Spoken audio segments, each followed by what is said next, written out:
Je suis très contente de venir aujourd'hui rencontrer les étudiants de l'ESSEC. Je connais bien Philippe Lecor et c'est comme ça que tout a commencé, qui fait ici de la recherche, de l'enseignement et qui fait partie de ces chercheurs avec lesquels nous travaillons pour le dessous des cartes. C'est un grand spécialiste de l'Asie et on a eu l'occasion récemment de travailler avec lui sur l'économie chinoise, la panne de l'économie chinoise. Et puis par ailleurs, pour moi, c'est toujours un plaisir de rencontrer les étudiants. Je sais le lien qu'il y a aujourd'hui entre les études de commerce et l'intérêt pour la marche du monde et la géopolitique. L'un ne va pas sans l'autre aujourd'hui.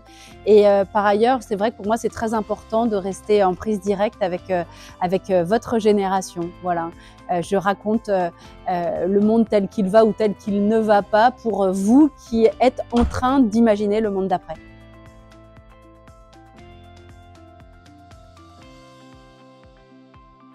Eh bien, j'ai d'abord commencé comme reporter et ça me semble fondamental, c'est-à-dire de commencer par le reportage dans une petite chaîne de télévision devenue plus importante qui s'appelle la chaîne parlementaire, mais qui était une jeune chaîne qui venait de naître.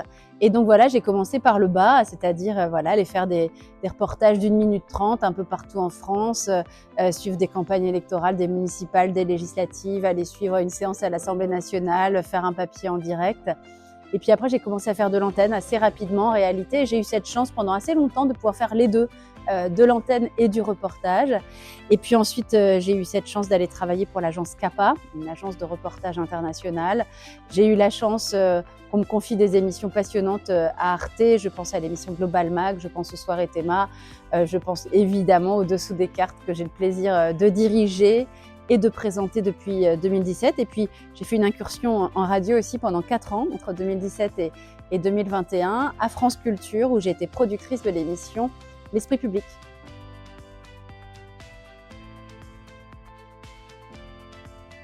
Je suis pas sûre d'être tout à fait habilitée et légitime à donner des conseils à des leaders, mais peut-être je peux juste dire ce que je dis très souvent aux étudiants ou aux jeunes diplômés. Vous vivez, vous grandissez, vous allez évoluer dans un monde difficile, confus, complexe, où de plus en plus on essaye de masquer, d'éliminer la différence qui existe entre le vrai et le faux, entre le légal et l'illégal, entre le moral et l'immoral. Donc déjà, si vous essayez de demeurer des citoyens éclairés qui comprennent ces distinguos fondamentaux, c'est déjà pas si mal. Et puis, dans un monde où on a le sentiment que tout est désespéré, où il y a même une espèce de désespérance qui est cultivée, eh bien, c'est dans ces moments-là qu'il faut garder une espèce d'optimisme viscéral, chevillé au corps. En tout cas, moi, c'est comme ça que j'essaye de vivre et c'est les conseils que je donne à mes enfants. Donc, allez-y.